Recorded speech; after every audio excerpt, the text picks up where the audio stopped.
कहाँ president howdy Modi, एक बार और ट्रम्प सरकार, ये सारी बातें हुई थी, पप्पियां झप्पियां हुई थी, गले लगे थे, सब हुआ था।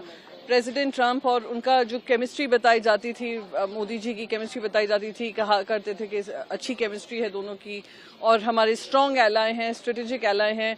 मैं विश्वास रखती हूँ इंडिया यूएस रिलेशनशिप स्ट्रॉन्ग है, पर आज वो इस कगार पे है कि कल जब खुद प्रधानमंत्री मोदी जी ने सदन में कहा कि कोई थर्ड पार्टी इंटरफेरेंस नहीं था, उसी के 10 घंटे के बीच में ही उन्होंने 2 बार फिर से दोहराया कि मैंने ये करवाया है। मैं चाहती हूं कि अब एक रेड लाइन ड्रॉ हो, जहां पर हमारी सरकार क्लियरली उनकी सरकार से कहे कि लगातार प्रेसिडेंट का ये कहना सही नहीं है। और आज जो यूनिलैटरली ट्रेड टैरिफ अनाउंस किया है, जब ट्रेड डील चल रही है, ये ट्रेड टैरिफ अनाउंस कर दिया है और किस शब्दों में उन्होंने ये अनाउंसमेंट किया है, ये दुर्भाग्यपूर्ण है। और आज प्रधानमंत्री को, जो हम लोग सब उम्मीद कर रहे थे प्रधानमंत्री जी जवाब देंगे सदन में आकर राज्यसभा में सिंदूर को लेकर, पर वो खुद नहीं आए। गृह मंत्री अभी जवाब दे रहे हैं। कल खुद प्रधानमंत्री आकर बताएं, देश के एक्सटर्नल अफेयर्स मिनिस्टर बताएं, वित्त मंत्री बताएं और गृह मंत्री बताएं और रक्षा मंत्री भी जुड़ जाएं, टॉप मिनिस्ट्रीज जो है हमारे देश की, कि ऐसा क्यों है कि यूएस यूनिलैटरली इस तरीके के डिसीजन ले रहा है और हम कुछ जवाब में उनको कह भी नहीं रहे हैं। जिस विदेश नीति का ढिंडोरा पीटा जा रहा था पिछले 3 दिन से बहस के दौरान देश की संसद में, वो ढिंडोरा, वो ढोल फट चुका है। प्रधानमंत्री जी अपने 1 घंटे 42 मिनट के भाषण में एक बार भी ट्रंप का नाम लेने का साहस नहीं कर पाए और हम सबको लग रहा था कि वो टैरिफ के डर से ही नहीं नाम ले रहे हैं, लेकिन नाम लेना काम नहीं आया, नाम नहीं लेना काम नहीं आया और आखिरकार वही हुआ। देश को 25% टैरिफ का तोहफा दिया है इस सरकार ने। ये हमारी कूटनैतिक फेल है, ये हमारी विदेश नीति की फेल है। इस सरकार को बताना चाहिए कि उसकी विदेश नीति, उसकी कूटनीति कहां पर खड़ी है। ट्रंप साहब ने टैरिफ वेपन बनाया हुआ है और ये टैरिफ वेपन वो पूरे तरीके से पूरे विश्व में हर देश को धमका रहे हैं, धौंस दे रहे हैं और उनके साथ, उनको लाइन में आ जाते हैं तो उनके साथ समझौता कर रहे हैं। ये माननीय मोदी जी को इस बात को समझना चाहिए कि आसियान कंट्रीज के अंतर्गत सबसे ज्यादा भारत पर वो टैरिफ उन्होंने लगाया है। वो तो उनके मित्र हैं, उनसे उन पर चर्चा करनी चाहिए उनको।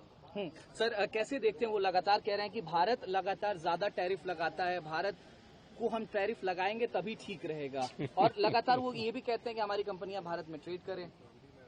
बात यह है, ये प्रश्न इतना व्यापक और इतना गंभीर है, इस पर एकदम से यहाँ चर्चा तो नहीं हो सकती। लेकिन एक बात जरूर है, पहली बार हम देख रहे हैं कि किसी भी देश के राष्ट्राध्यक्ष ने टैरिफ को एक पॉलिटिकल वेपन बनाया हुआ है। प्रेसिडेंट ट्रंप के बयानों को झूठा करार देते हुए अब तो जयशंकर जी का भी बयान आ गया। प्राइम मिनिस्टर मोदी ने भी कह दिया कि किसी भी राष्ट्राध्यक्ष का फोन नहीं आया मीडिएशन के लिए। आप लोग लगातार कह रहे थे कि प्रेसिडेंट ट्रंप ने ही मीडिएशन किया। तो फिर जो राहुल गांधी जी मांग कर रहे हैं कि मोदी जी कहते क्यों नहीं है कि ट्रंप झूठ बोल रहे हैं? उन्होंने तो बोल दिया कि किसी राष्ट्राध्यक्ष का फोन नहीं आया। नहीं, ट्रंप का नाम देने शर्म आती है।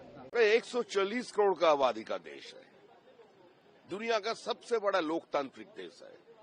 जो अमेरिका किसी समय हमारा देश के ऊपर सैंक्शन लगाया था, बाद में गिड़गिड़ाता हुआ उसे ही उसको वापस लेना पड़ा। जो ट्रंप आज ये सोच रहे हैं जो भारत का ऊपर दबाव डालकर किसी भी समझौते पर वो लेके जाएगा, तो इसको भी ये सोचना चाहिए ये कोई बनाना रिपब्लिक नहीं है। इस देश की प्रधानमंत्री का नाम है नरेंद्र दामोदर दास मोदी, जिसको उन्होंने कभी वीजा नहीं दिया था, उसके ही पैर के नीचे लाल कारपेट बिछाना पड़ा। तो धीरे धीरे देखता है होता है क्या।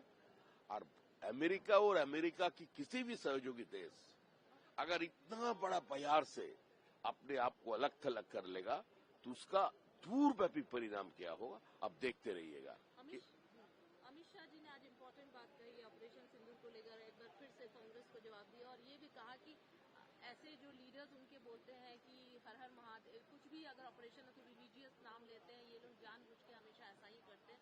उस पर एक पलटवार करके जवाब दिया है अमित शाह जी ने, क्या कहेंगे? देखिए, कांग्रेस किसका साथ खड़ा रहना चाहते हैं? शिवाजी महाराज के साथ या अफजल गुरु का साथ, राणा प्रताप का साथ या औरंगजेब का साथ, किसको साथ खड़ा रहना चाहते हैं देश, वो देशवासी तैयार कर लेंगे और उसी का हिसाब से अमित शाह जी ने अपने बात रखी।